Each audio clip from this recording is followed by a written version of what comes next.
Buzdolabınız kuş sesi mi çıkartıyor? Bakın buzdolabından kuş vik vik vik sesi nereden gelir size şimdi izleteceğim. Bakın arkadaşlar iyi izleyin. Bakın şimdi takip edin.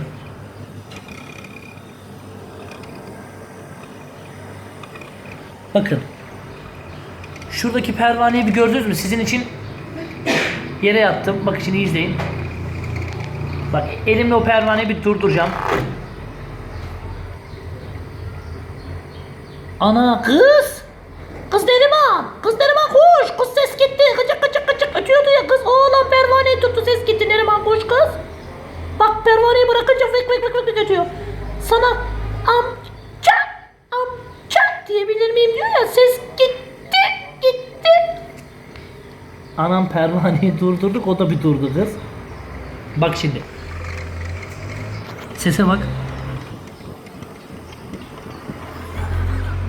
Ya bana deli diyorlar var ya bana deli diyen kendi delidir ya. Mesleğimin aşığıyım. Dolapta vıcık vıcık viş kuş sesi gelirse kesinlikle bundandır arkadaşlar. Buzdolabının arkasındaki fandan gelir %90. Bu videoyu paylaşın. Sizleri seviyorum. Hoşça kalın.